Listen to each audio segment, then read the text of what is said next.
Hello guys, कैसे हो? मुझे आशा है कि आप सभी लोग अच्छे होंगे। आपके विकास लाइव लाइव टॉक चैनल में आप सभी का स्वागत है। आज हम आईसीटी टीचिंग एप्टीट्यूड के हम इम्पॉर्टेंट क्वेश्चन के बारे में बात करेंगे, जो प्रीवियस ईयर एग्जामों में पूछे गए हैं।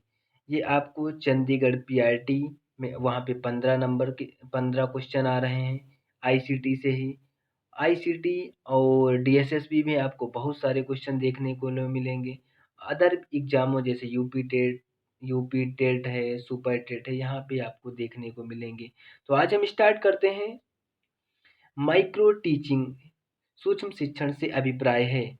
Option A, teaching micro concept of the subject, विषय की सूक्ष्म अवधारणाओं को समझना।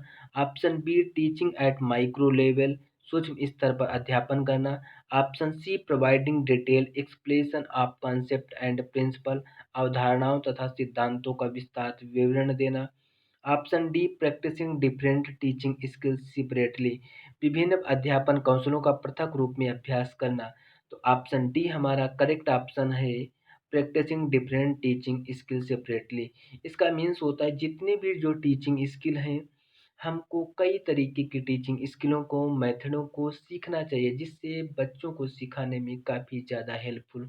आपके पास में जितनी ज़्यादा टेक्निक होंगे, जितने मेथड होंगे, जितनी स्किल होंगे, छोटे बच्चों को सिखाने में ही उतना ही हेल्पफुल रहेगा। सेकेंड हमारा क्वेश्चन है, the term grape vine communication refer to. जो ग्रेप वाइन कम्युनिकेशन क्या होता है? Option A, formal communication. Option B, informal communication. Option C, advertisement and publicity. Option D, selective perception. तो इसमें से जो हमारा जो सही करेक्ट आंसर है ऑप्शन बी, इनफॉर्मल कम्युनिकेशन। इसका मीन्स होता है ग्रेप वाइन की जब भी हम किस कहीं मार्केट, हॉस्पिटल, स्टेशन या सोसाइटी या पब्लिक में चीज़ों को सीखते हैं, सोसाइटी में, स्टेशन में, मतलब इनफॉर्मल तरीके से हम चीज़ों को सीखते हैं, तो वो ग्रेप वाइन कम्युनिकेशन होता है। ये ऑर्गेनाइज या ग्रुप या हमारा स्कूल से इसका कोई भी रिलेशन नहीं होता है। ये पूरी तरीके से इनफॉर्मल होता है। चाहे आप रोड पे, हॉस्पिटल में, सोसाइटी में या कहीं भी आप बाहर घूमने गए हुए हैं स्टेशन पे, तो वहाँ पे लोगों से कम्युनिकेशन करते हैं, जो सीखते हैं वही हमारा ग्रेप वाइन कम्युनिकेशन होता है। नेक्स्ट क्वेश्चन देखते हैं। क्वेश्चन हमारा थर्ड है, who developed the teaching method called suggestopedia. Suggestopedia को किसने डेवलप किया था? Option A, Skinner. Option B, Jean पियाजे। Option C, Georgi Lozanov. Option D, Vygotsky. तो इसमें से जो करेक्ट आंसर है हमारा जार्जी लोजानो। जार्जी लोजानो के द्वारा जो सजेस्टोफेडिया को डेवलप किया गया था। सजेस्टोफेडिया का मतलब इन्होंने, सजेस्टोफेडिया एक टीचिंग मेथड है। इसमें क्या होता है कि जो विदेशी जो फॉरेन लैंग्वेज होते हैं, उनको सीखने में काफ़ी मदद मिलती है। तो जार्जो जार्जी लोजानो के द्वारा ये जो बनाया गया है, ये इसीलिए बनाया गया था कि विदेशी भाषाओं को सीखने में काफ़ी ज़्यादा बेनिफिशियल है। नेक्स्ट क्वेश्चन देखते हैं, the teaching is the cause of an explosion of knowledge, what does it's mean. प्रौद्योगिकी ज्ञान का विस्फोटक हुआ, इसका अर्थ है। तो option A, high level information. Option B जो हमारा है, growth and expansion at high speed. Option C, increase knowledge. Option D, explosive information. तो इसमें से जो हमारा करेक्ट आंसर है, growth and expansion at high speed. आज के दिन में टेक्नोलॉजी के माध्यम से जो नॉलेज है, इंफॉर्मेशन है, उसकी जो क्वांटिटी है बढ़ती जा रही है।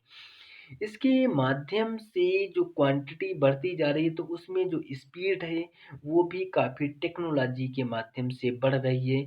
उसका काफ़ी ज़्यादा एक्सपेंशन हो रहा है, मतलब काफ़ी ज़्यादा ग्रोथ हो रही। तो इसका जो करेक्ट आंसर हमारा बी हो जाएगा।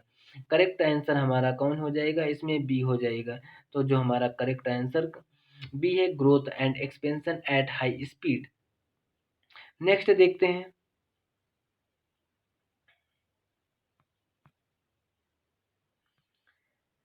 5 हमारा क्वेश्चन है आईटीपीडी स्टैंड। आईपीपीडी का फुल फॉर्म क्या है? आईटीपीडी का फुल फॉर्म हमसे पूछा गया है, तो हम आपको बताएंगे। ITPD, option A in service teacher professional development, option B teacher inter service teacher progress development, option C in service teacher progress development, option D Indian teacher potential training development.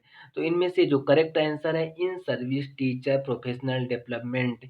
इसका means Hindi में हो जाएगा सेवाकालीन शिक्षक व्यावसायिक विकास। तो इसका जो correct आईटीपीडी की फुल फॉर्म होती है in service teacher professional development. Next question देखते हैं। Micro teaching is a technique used. सूक्ष्म अध्यापन एक तकनीकी है जिसका उपयोग किया जाता है। मुझे बताएगा कि जो माइक्रो टीचिंग है उसकी एक जो टेक्निक आते हैं उनका किस लिए यूज किया जाता है? Option A teaching small size class, option B teaching is a simulated condition, option C preparation of teacher in specific teaching skill, option D teaching difficult concept. तो इसमें से जो करेक्ट आंसर है ऑप्शन सी है preparation of teacher in specific teaching skill, विशिष्ट अध्यापन कौशल में शिक्षक की तैयारी हेतु। इसका यहाँ पे मीन्स होता है कि जो हमारा टीचर होता है, जो अध्यापक होता है, उसको छोटी छोटी सी जो टेक्निक होती है, मेथड होते हैं, स्किल होते हैं, उनको सीखते रहना चाहिए उनको, जिससे बच्चों को क्लासरूम में सिखाने में काफ़ी चीज़ें हेल्पफुल होते हैं। जब कोई बच्चा एक मेथड या एक स्किल से चीज़ों को समझ में नहीं आती तो आप दूसरी स्किल का आप अपने प्रयोग कर सकते हैं, जिससे उसको काफ़ी ज़्यादा हेल्प मिलेगी और आप भी अच्छे तरीके से समझा सकते हैं। क्वेश्चन नंबर हमारा 7 है। क्वेश्चन जो हमारा 7 है वो हमारा इस तरीके से है। Teaching activity to enhance professional career growth is called like this. पेशेवर व्यवसायिक वृद्धि के लिए गतिविधियां इस तरह कहा जाता है। Option A professional development, option B professionalism, option C professional growth, option D profession. तो इसमें से जो करेक्ट आंसर है प्रोफेशनल डेवलपमेंट। प्रोफेशनल डेवलपमेंट का मीन्स यहाँ पे ये है कि जब हम अपने एक्सपीरियंस और एक्सपीरियंस के आधार पर, अनुभव के आधार पर लोगों को जो चीज़ें सिखाते हैं, या जब मुझे अवसर मिलता है तो उन सारी चीज़ों को हम धीरे धीरे अपने जीवन में ग्रोथ करते जाते हैं, आगे बढ़ते जाते हैं।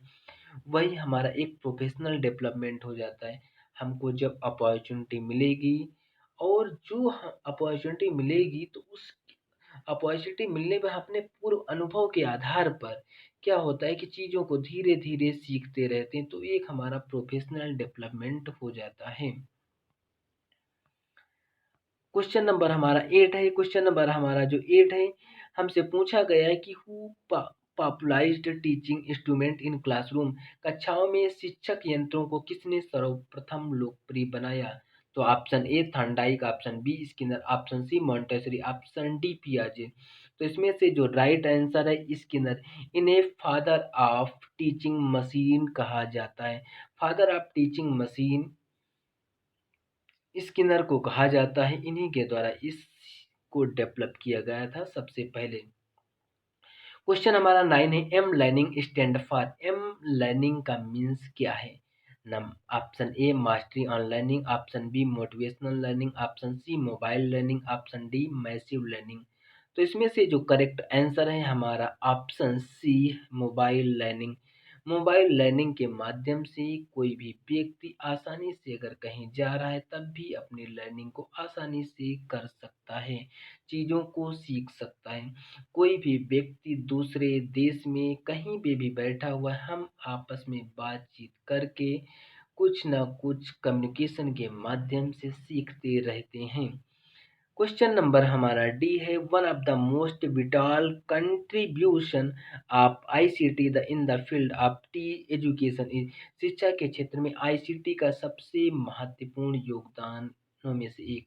Option A easy access to learning, option B easy access to assignment, option C easy access to teaching, option D easy access to e books. तो इसमें से जो करेक्ट आंसर है इजी एक्सेस टू लर्निंग। आज के दिन में हम टेक्नोलॉजी के माध्यम से जो लर्निंग को काफ़ी आसान बना दिया है, 2D, 3D मॉडल के माध्यम से बच्चों को बहुत अच्छे से समझ में आता है, तो इसका जो करेक्ट आंसर हो जाएगा वो ए हो जाएगा। ईज़ी एक्सेस टू लर्निंग, अधिगम के लिए आसान पहुँच। तो आज की क्लास हमारी यहीं पे समाप्त होती है। हमारे चैनल को सभी लोग लाइक और सब्सक्राइब ज़रूर करें।